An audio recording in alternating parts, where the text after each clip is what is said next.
I think this rejection by the Canadian Hockey League is a bit of a turning point. And the reason for that is because up until now, the discussions about whether or not COPS, as everyone still calls it, sorry, First Ontario, but it was always discussed in-house, in the city. It was people in town saying, what should we do? Now you've got this independent, arm's length, not involved with Hamilton, sports organization, major sports organization, backed by a selection committee that had Paul Beeston and other people who were very involved. And what they've said is, your building is no longer viable for major sports events. And so... And the Regina Pats with 8,000 seats are?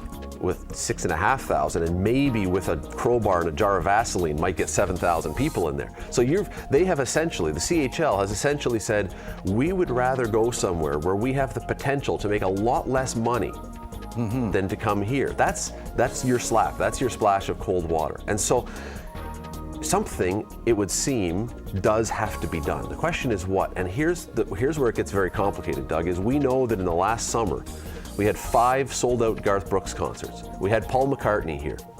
We had the Arkells here a couple weeks ago. So we know it can still serve as a very good, very useful facility for concerts. And so a lot of people who are not necessarily sports fans are going to say, well, then why are we even talking about this? It's still good.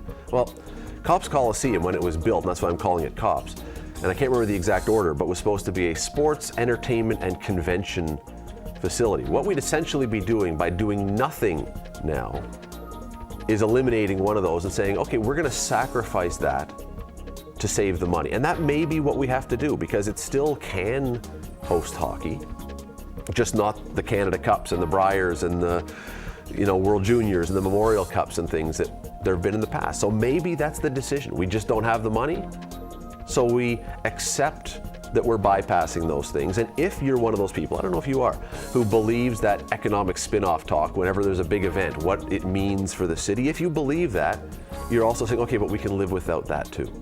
Or maybe we say, no, you know what, we want to have those things. And that's really where the City Council is going to be sitting in this discussion. Do we want sports or do we not? Having been at the last Rush concert, yes, I can tell you that every bar and patio within a 6-block distance of COPS Coliseum was jammed full of people. Go to downtown London, Ontario, where the Budweiser Gardens is. It used to be the John Labatt Centre. It was a dismal area of town years ago until that arena got built. Go down to London and every place around that arena for probably 2 layers is jammed with bars and restaurants, and they're all doing well. It does, if you do it right, an arena can actually revitalize a downtown, if you do it right. City Matters at noon, 4, 6, and 10 p.m. right here on Cable 14 or anytime on cable14now.com.